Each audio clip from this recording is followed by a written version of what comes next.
Sometimes following what the computer suggests is a good thing. Sometimes it is not a good thing following what the computer suggests. And in this game, I am going to demonstrate to you guys why, for whatever reason, the computer will suggest a move that you should have made, but you did not make. And that turned out to be a good thing versus following the computer and ending up in a place called nowhere. Now, with that said, there was a good opening and sort of like a tactical approach that the computer suggested after I had played my game, and I thought that was brilliant, but I did not figure that out to begin with. But in the middle of the game, or somewhere around the middle of the game, the computer makes a suggestion. And I thought, well, that was just complete garbage because I just ended up in the weeds. So was my opponent. And of course, at this stage, if you're just reviewing a game, which is what I'll be doing with this game, then you will see exactly that I was just in the weeds, a rabbit hole that it wasn't really a good approach. Meanwhile, my approach, which I did take, was a way better approach. In fact, in the process, I ended up winning a rook. So let's see how that unfolded. So this is me playing against Paulo. Okay, so that is my opponent whom I'm playing in this game. So here we go. Let's have a look at how this game transpired, and you will see exactly what it is that I'm referring to. But nonetheless, it was a good game. Of course, I always enjoy these games and I just enjoy reviewing them after the fact, just to see what I could have done better, some tactical moves, some good approaches, playing positions, and so on and so forth. So here we go. Paulo, and playing against myself, Night Shift. So to kick things off, I, of course, move my e-pawn, and this is a book move, a fundamental move that leads to several exciting openings in the game. So my opponents develops their knight on c6, and this is also a book move, developing the knight early with the idea of attacking the center later on. And I then move my queen's pawn to d4, again, another book move. And my move at this point grabs central space and helps my other pieces to get active early within the opening time of this match. So d5, another move, d5 takes place in the center, attacks the e4 pawn, and allows the light squared bishop, which is this bishop from my opponent, to also be developed as well. So again, just two chess individuals playing chess and having fun. And here is where then things start to get interesting, okay? And I move my knight to c3, and again, another simple book move, developing my pieces and trying to take control of the center early on in the game. So again, nothing fancy, just your typical moves and stepping into the central position of the chessboard. So my opponent retaliates by moving their pawn and take my pawn.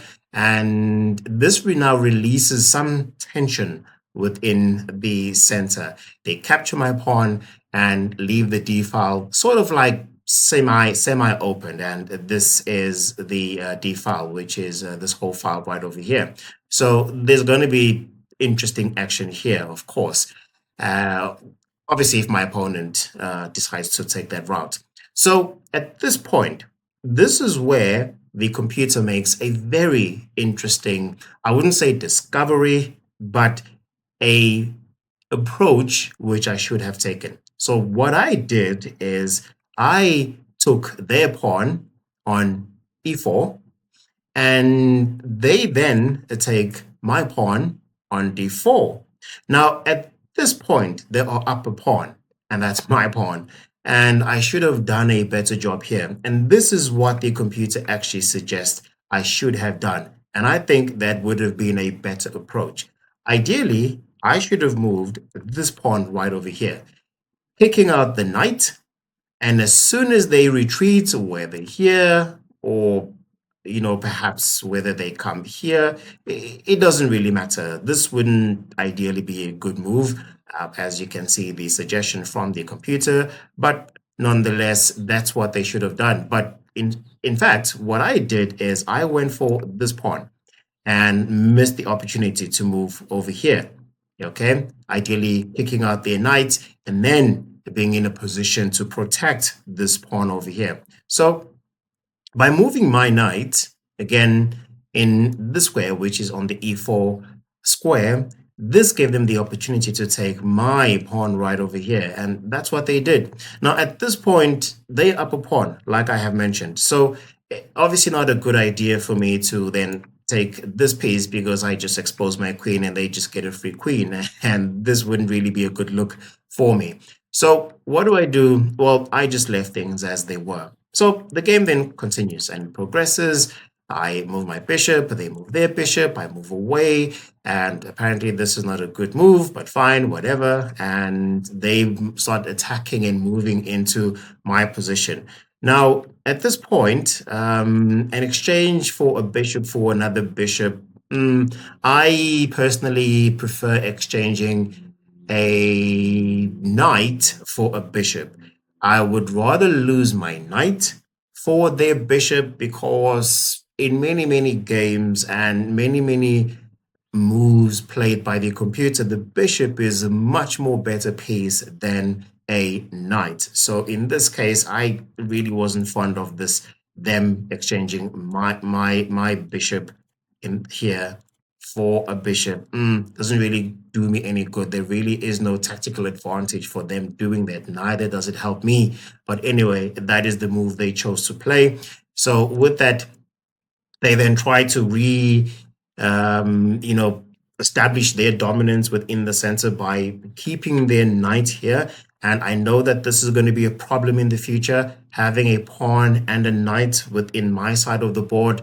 And so I try to obviously kick the knight out, but then again, this was a blunder on my part, you know, moving my bishop here because again, I'd rather exchange a knight for a bishop. In this case, if I do take their knight, they just take with their pawn and I've lost a bishop for a knight. I do not want to do that. I prefer it the other way around, losing a knight for a bishop.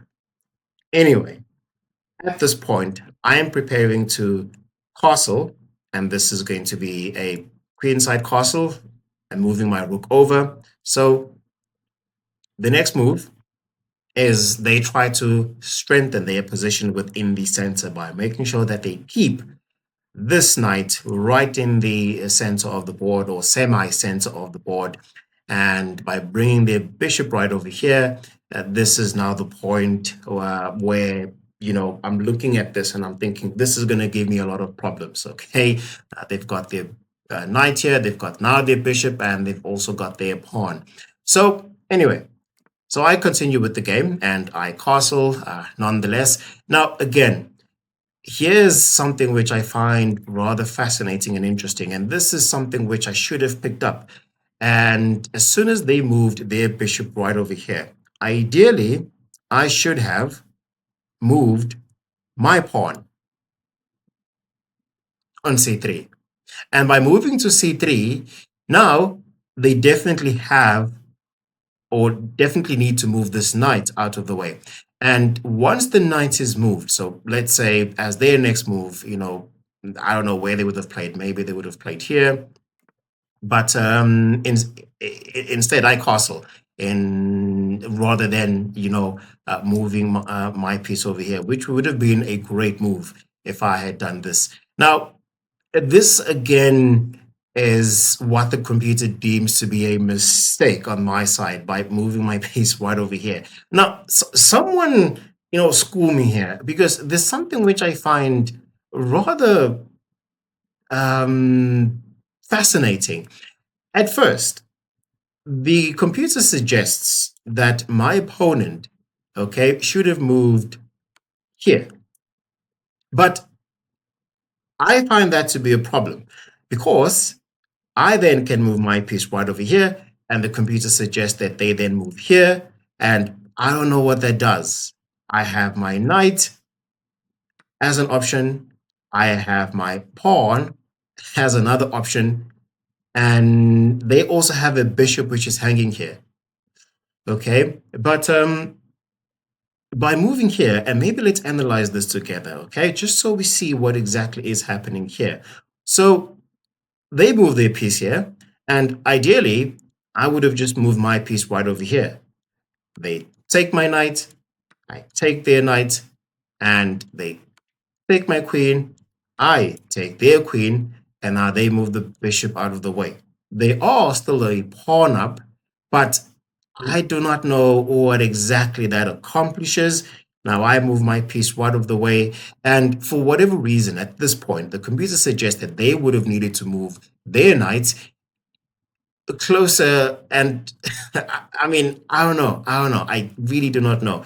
And then I'm told that I'm supposed to move here. Whoops, not. Yeah, there we go. Move right over here, and they then bring their king closer to the center of the board. Now, how does that make sense? Someone please let me know in the comment section exactly how that was supposed to work. I don't know what it does. I don't know who it helps. And then I'm told I'm supposed to bring my piece here, and then they bring their piece here. Now, my knight is under attack and there's nothing backing it up, then I'm told I'm supposed to bring this here, and then they move their king back. And this is what I'm referring to. Now I'm deep in the weeds from a suggestion made by the computer, but what did it accomplish? I mean, I don't see what at all this accomplished. But anyway, moving back to the game. So at this point, and we were right over here, so they moved their piece here, and I believe I castled at this point. Yes, I did. And from here, my opponent moves this piece, and I have no idea what that does. And according to the computer, it's a blunder. Now, I do this myself sometimes, and I'll tell you why. Usually, and let's just quickly go back a bit, okay? So my opponent is here, all right, and they move their piece. Now, usually what I would do, and the reason why I would play this move, which is h6, is when I see that my opponent has a knight somewhere around here. It could be here, or it could be on this side of the board, which is this square over here, which is c3. I typically, if I see that my opponent either has a knight on f3 or on c3, I will then push this pawn right over here, which is just next to my rook. And the reason for that is because I want to stop. So let's say they play here. I want to stop these ideas. I want to stop their knight from progressing forward. And if I can keep the knight on their side of the board, then I have a bit more room to play around and a bit more innovation to try and see how I can attack their pieces. So that's the reason why I would push my pawn on the opposite side of the boards to either, in this case, for them, it was h6, which is fine. If it was this side, it would be a6, which is fine. And again, I usually do that to stop any advancement of the knight from moving forward. But obviously, that wasn't the case where my knight was either here and they just push this pawn forward, which according to the computer is a blunder move. I do not think it is a blunder move. I think it really just sets me up for a better tactical play in the future so that I do not have knights galloping on my side of the board and then not knowing what to do. Knights are there are these pieces, and in fact, it's one of the reasons why I call my channel Night Shift, because essentially, if I had to choose a piece that is the most trickiest piece, it would be the knights.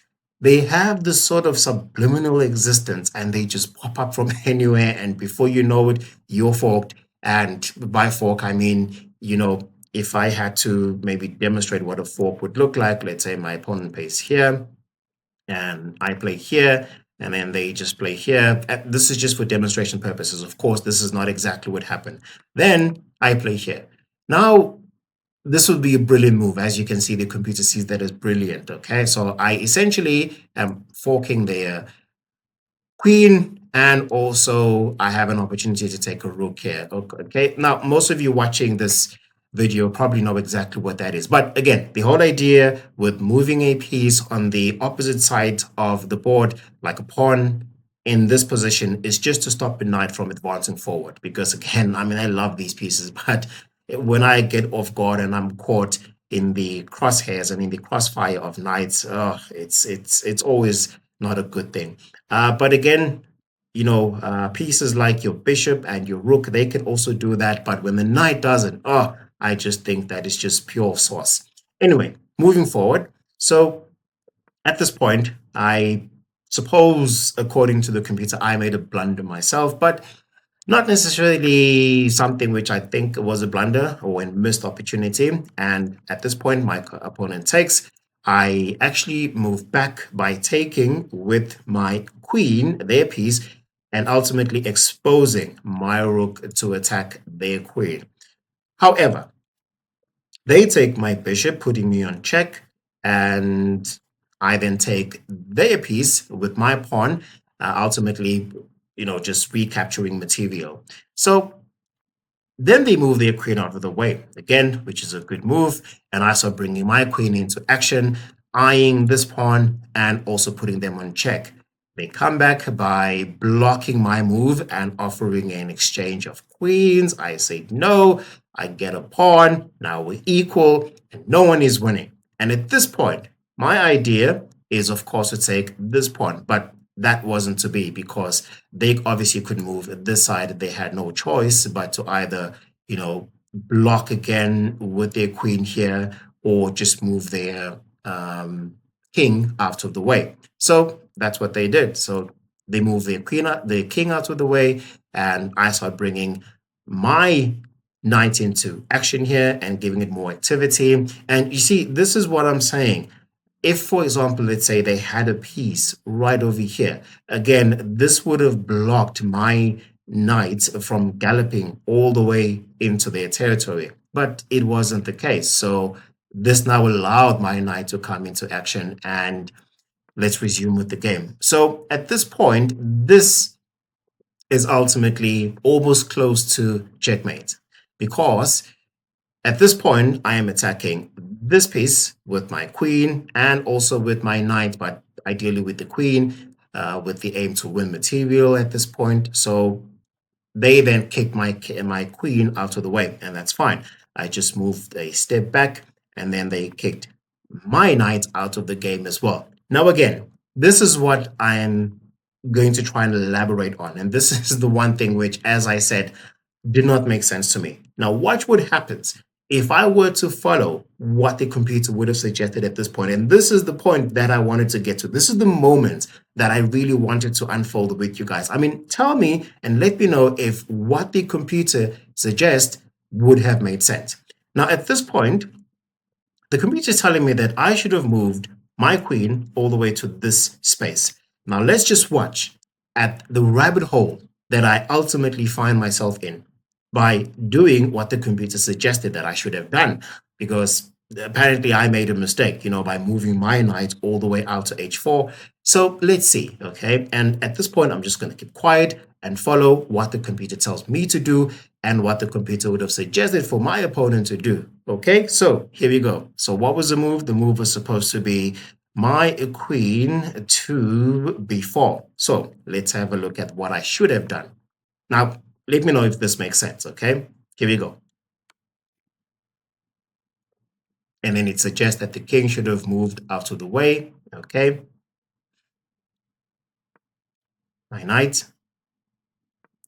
their pawn, my queen, their queen, my queen, their rook, my rook, their pawn, and they're just walking this pawn as a sacrificial lamb for whatever reason. And I don't know what this does. And I'm told to move my pawn, and it's their queen, and maybe just a step or go a step back here. I mean, for me at this point, if this was the position, I probably would have just done this and put their king in check. Now I know that it leaves this hanging, but fine, I'll deal with that later. But again, I'm up material again. But anyway, let's go back. So they suggested my pawn, their queen, and at this point, there is an exchange of queens here, which could have happened, and I could have not, but they're suggesting that I should have moved my knight, their king, my rook, their knight, and I'm just lost. I am just lost, and I have no idea what we're doing here. Of course, okay, this is not bad, and this, and again, this is a suggestion which the computer is making for me and also for my opponent. But there's absolutely no way that every single simulation which you guys have seen would have been what I would have played, nor what would my opponent would have played. I mean, there's just absolutely no way of knowing. I mean, they could have played anything on God's earth, but anyway, the computer suggested what it suggested, and we found ourselves, or rather, we find ourselves in a rabbit hole in the weeds. I'm not sure what most of this accomplishes, and I doubt that any of this would have unfolded the way it appears to be at this point. Let me know in the comment section if you have had a similar issue where a suggestion just puts you in the weeds, you go down this rabbit hole, never to emerge. But anyway, let's continue with what happened in the game. Now, at this point, I had an idea, okay, without following what the computer had in mind. And I moved my knight to the square, which is h4. And this was a good move. And the idea, again, was to hope that my opponent pushes this pawn, which they did. But now, this, I mean, I don't get. Yes, it puts them on check, but essentially, I am really losing an opportunity. I'm letting them off the hook by pushing my piece, to this square. I mean, what would have that accomplished? And it's a blunder. It's a real blunder. But instead, obviously, this is what they did, and I moved into this position. And all of a sudden, this is now a brilliant move. Yes, but as much as perhaps it could have appeared as a risk, me not following the path of a computer. And again, this is not something that obviously is suggested while you're playing the game. This is something that happens after the fact, where you start seeing these arrows, of course, and you see the brilliant moves, what you should have done, mistakes, blunder, this and that. But at this point, with some anticipation of the fact that my opponent might make a blunder, sometimes you got to take those risks. Sometimes you got to just play into spaces and positions and structurally in a way that you anticipate what is possible that they can do and likely what they might not do. In this case, I really was anticipating that if I move my knight out of the way and they try and push my knight further down my side of the board, then this was an opportunity for me to move into this space, and I did. And now I cripple their right-hand side by taking their rook, and they have nothing that they can do. And of course, they can only just try and gain back material, which is what they did. So they moved their king into a position to recapture, and I just went forward and I took their rook and they recaptured my knight, but that's fine. Now I'm winning for the first time in the game. I'm 2 points up and the game now progresses. So for whatever reason, I then remembered that this pawn was hanging. So I moved my rook in the way. They start bringing their knight into action, and I move this pawn out of the way as well. Essentially, just trying to stop the progress of this pawn coming down the g file. And they then just move their king also into a bit of a more active space, essentially giving protection to this pawn, and this pawn backed up by the queen as well, or rather backed up by the king and supported by the queen, whichever way you want to have a look at this. So I then bring my rooks into the F file, and they bring their king also into this position. Now, at this point, I was hoping that they keep things as they are, and I move my rook into another or into the row, or rather, let's just say into F2. Okay, easier to just say that.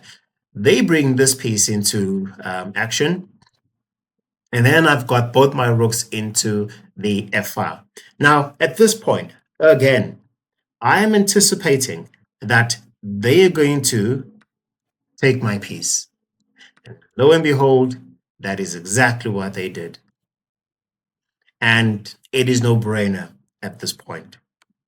Voila. And they abandoned the match at this point. So, this just kept bothering me.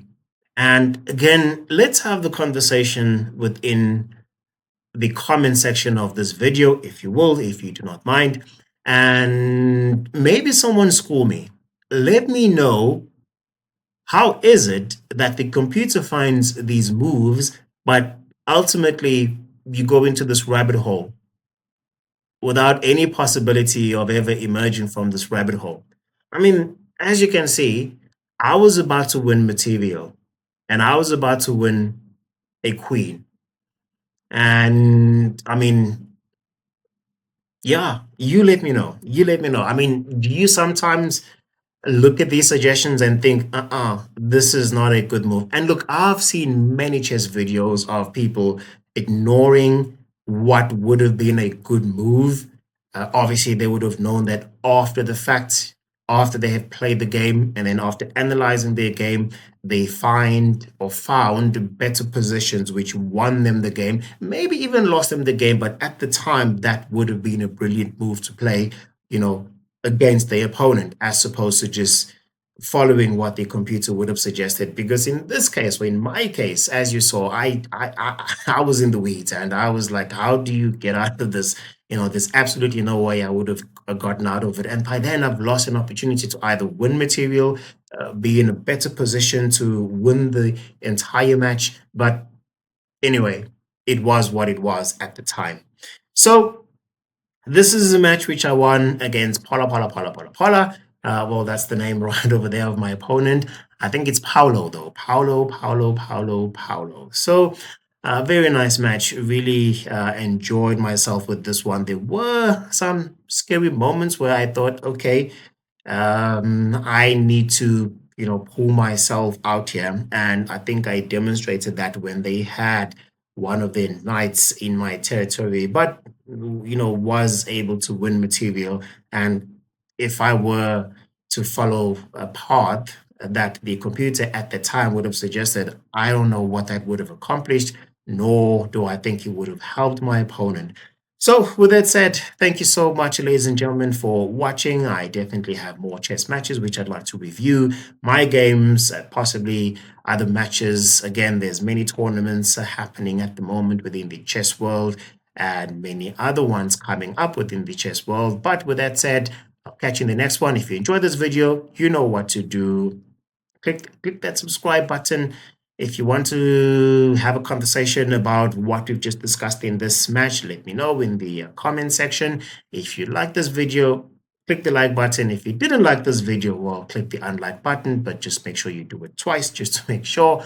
And with that said, I will definitely catch you in the next one. Until then, take awesome care.